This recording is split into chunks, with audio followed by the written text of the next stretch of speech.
चुनावों का वक्त है, बेहद अहम चुनाव है। क्या लगता है कि चुनावों में ये मुद्दे हैं, बेरोजगारी, महंगाई, ये कहीं बोले जा रहे हैं नेता द्वारा? नहीं बोले जा रहे। मुझे तो आप एक भी कोई ऐसा बयान दिखा दो प्रधानमंत्री का या किसी भी मुख्यमंत्री का जो सरकार में है, उन्होंने ये कहा मैं इतने एम्स बना दूंगा या मैं इतना रोजगार दूंगा या इतने करोड़ नौकरियां मिलेंगी। उनके तो बयान ही अलग होते हैं। वो मुस्लिम लीग की बात करते हैं अपने भाषण में, ठीक है, उनका मैनिफेस्टो ही अलग होता है। क्या 5 किलो अनाज और 5 किलो चने से क्या पूरी जिंदगी एक आदमी काट देगा? आपका जब भी मैनिफेस्टो आता है, आपने कभी भी गरीब हित की बात करी नहीं इस देश के अंदर। 700 किसान मर गए किसान आंदोलन के अंदर। पूरे देश ने इतना दुख झेला, इतनी पीड़ा झेली। लोग पैदल, यही मजदूर जो यहाँ खड़े हैं आपके पास, ये पैदल घर गए। बताओ कोई बस सर्विस हो इनके लिए, किसी ने कोई साथ दिया हो? देश की हालत, इतनी व्यवस्था, इतनी स्वास्थ्य व्यवस्था इतनी खराब थी कि ऑक्सीजन के लिए लोग तड़प रहे थे। लोगों ने, महिलाओं ने, बच्चों ने सड़कों पे दम तोड़ दिया। तो ये हमारे देश की हालत हो चुकी है। आप किसी ऐसे व्यक्ति को चुनो, ये मौका है कि जो आपके स्वास्थ्य को अच्छा करे, जो आपकी शिक्षा को अच्छा करे। बहुत अच्छी बात, युवा होकर आप बहुत अच्छी बात कर रहे हैं। मैं आ रही हूँ सर आपके पास। क्या गुमराह किया जा रहा है जनता को? क्योंकि मैं जनता के बीच अक्सर जाती हूँ, महंगाई, बेरोजगारी मुद्दों पर बात करने की कोशिश करती हूँ, लेकिन जनता कहती है कि राम मंदिर बन गया है, देखिए 370 हट गई है, आएगा मोदी, क्योंकि मोदी ने काम किया है। तो ये जो माहौल बनाया जा रहा है, क्या लगता है कि असल मुद्दे दरकिनार? अगर 3-4 मुद्दे इस देश में से हट जाएं, राम मंदिर का मुद्दा, हिंदुस्तान पाकिस्तान का मुद्दा, हिंदू मुस्लिम का मुद्दा, अगर 5वां कोई मुद्दा उससे कोई भी पार्टी चुनाव लड़ती है तो सबसे पहले वोट मैं दूंगा उसे।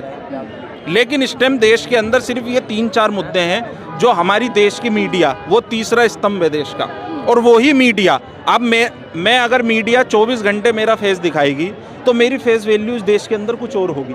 आप बात रोजगार की करो ना, आप सरकार से सवाल करो। आज मीडिया ये पूछता है कि आप आम चूस के खाते हैं या छील के खाते हैं। बताओ, ये कोई लॉजिक है सवाल करने का?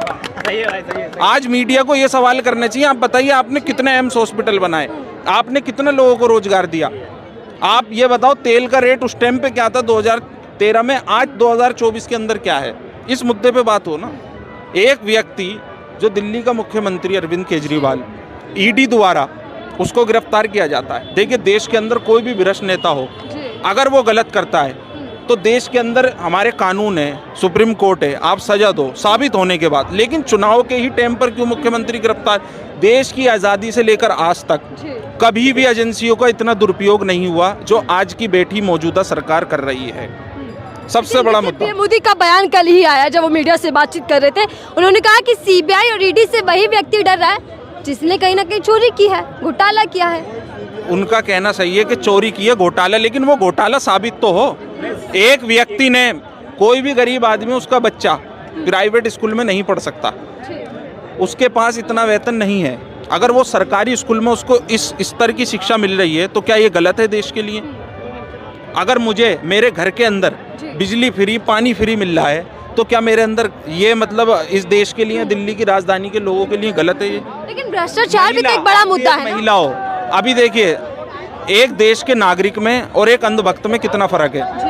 एक मीडिया पत्रकार किसी बस के अंदर अपना एक इंटरव्यू कर रहे थे, ओपिनियन ले रहे थे लोगों का, बहुत ही, तो उन्होंने एक महिला से पूछा कि आप बताइए, जो फ्री रेवड़ी बट रही है इस टाइम, आप क्या कहना चाहिए? उन्होंने कहा नहीं जी, देश बर्बाद हो जाएगा, बहुत गलत है। तो उन्होंने पूछा कि आपने टिकट लिया या नहीं बस का? कि हाँ मैंने तो लिया है। तो आप एक फ़र्क देखो, एक तरफ आप बुराई भी कर रहे हो और आपको फ्री की भी चीज़ चाहिए, तो एक तरफ चलो ना।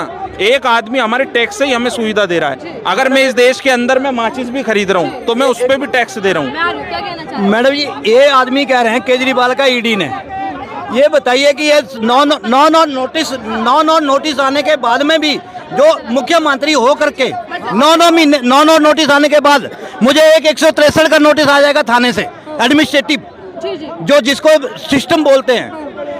अगर हमारा मुख्यमंत्री नहीं जाएगा तो मुझे पुलिस वाला कैसे पकड़ नोटिस दे देगा? हम भी नहीं जाएंगे।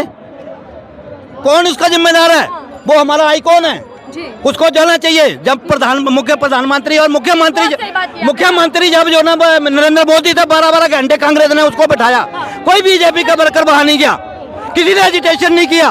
पूछताछ के लिए तो सर जाना चाहिए, सहयोग करना चाहिए। देखिए, बोलिए एसी की बिल्डिंग में क्यों रहता है? ये बिल्डिंग में एसीपी को बोलिए। सीएम केजरीवाल जेल के अंदर है सर, सीएम केजरीवाल जेल के अंदर है। अब आप आम आदमी के लिए लागू होगा। सबके लिए एक ही- डीडीसी में मैं हूँ और रिटायरमेंट हो 6 महीने बाद पेंशन मिल रही है। डीडीसी में बिजली वालों में नहीं मिल रही है, कह रहे हैं बिजली का पानी बिल मत दो। क्यों भाई? उन जो कर्मचारियों को बोलो कि बिल मत दो भी घर में आकर के, ठीक है। मत दो, जीरो करो बिल। उनको बोलना बिल दे दो, लेकिन- हमारे को बोलना बिल फाड़ दो। तो इतना बड़ा मुद्दा बना रहा है सर, सवाल तो सुन लीजिएगा। बोलना 20,000 तेरे, 20,000 मेरे।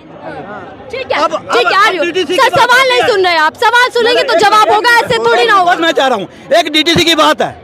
दिल्ली में 1.5 लाख लोग डेली आते हैं घूमने के लिए, ना उनका कोई डाटा है, ना उनका कोई मोबाइल नंबर है। मैं जो ना डीडीसी में कनेक्टर हूँ और मैं जो ना वो बोल दूंगा कि मुझे लाल भरकर मैंने 300 लेडीज ने भर हो किया और बाल उसका। आपके पास डाटा है कितनी लेडीज ने वाकई 5 किलोमीटर का सफर किया, 10 किलोमीटर का किया, 25 किलोमीटर का किया? क्या है ये गुंडागर्दी है, पैसा भ्रष्टाचार। आप बहुत अच्छी सवाल उठा रहे हैं, लेकिन अब आप बताइए 24 का माहौल क्या है?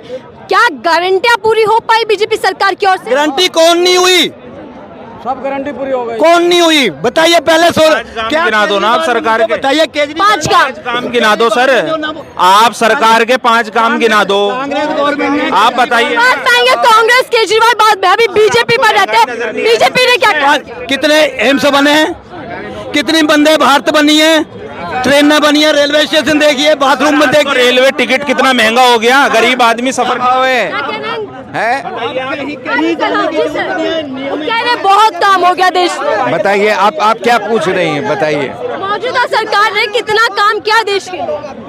वो देखिए जो काम है वो आपके सामने है, वो सबको पता है, सब जनता समझदार हो चुकी है। देखिए गैस का सिलेंडर, मैडम गैस का सिलेंडर क्या भाव है? 2012 में क्या रेट था गैस का सिलेंडर? आटा किस भाव बिक रहा है और चीनी किस भाव बिक रही है? आप ये देखिए ना, हर चीज का प्राइवेटाइजेशन हो रहा है। ये तरक्की है। और सुनिए बसें जो बसें हैं क्लस्टर बसें सब आम जनता के लिए खत्म की जा रही हैं। सब एसी वाली ज्यादा चालू हो रही हैं। ये पीली वाली बसें कम हो रही हैं। सारे चुनावों में क्या बड़ा मुद्दा है? बड़ा मुद्दा क्या है 24 चुनाव? 14 घंटे ड्राइवर नौकरी करते हैं, उनको 12,000 रुपया मिलता है। बाकी सब ठेकेदार खा जाते हैं। ये क्या है? गारंटी या फिर विपक्ष की गारंटी, किस पर ज्यादा दम दिख रहा है? आप ये सुनिए ना, एमसीडी में सफाई कर्मचारी है, सफाई कर्मचारी का सब ठेकेदार खा जाता है। मैंने आपके मुद्दे सुन लिए सर, आप मुद्दे कर रहे हैं, लेकिन 24 को लेकर तमाम पार्टियों की गारंटी है। आपको किसकी गारंटी पर विश्वास है? हमको किसी की गारंटी पे विश्वास नहीं है। हमको उस गारंटी पे विश्वास है जब गैस का सिलेंडर 295 रुपए में मिलता था, आटा 10 रुपए किलो, 8 रुपए किलो मिलता था, आलू मिलता था 2 रुपए किलो आलू मिलता था। ये चीज होनी चाहिए। How to survive. लेकिन सब अच्छे दिन नहीं थे, अब मोदी जी के अच्छे दिन है। अच्छे दिन उनके आए हैं जो कुर्सी पे बैठे हैं, बाकी सबके बुरे दिन हैं। मैडम आप बताइए किसके अच्छे दिन हैं? बहुत धन्यवाद। तमाम जनता मेरे साथ जुड़ी थी। मैं जान रही थी कि इस बार जनता के मुद्दे क्या है, जनता के बीच में माहौल क्या बना हुआ है 2024 को लेकर, कौन कितना तैयार है, क्या नेताओं की तरह इस बार जनता उनके वादों में आ जाएगी या फिर चुनाव तो मोदी के नारे लग रहा है। यही कहा जा रहा है कि इस बार 400 पर हो पाएगा या फिर बीजेपी आधे पर रह जाएगी। फिलहाल के दीजिए इजाजत।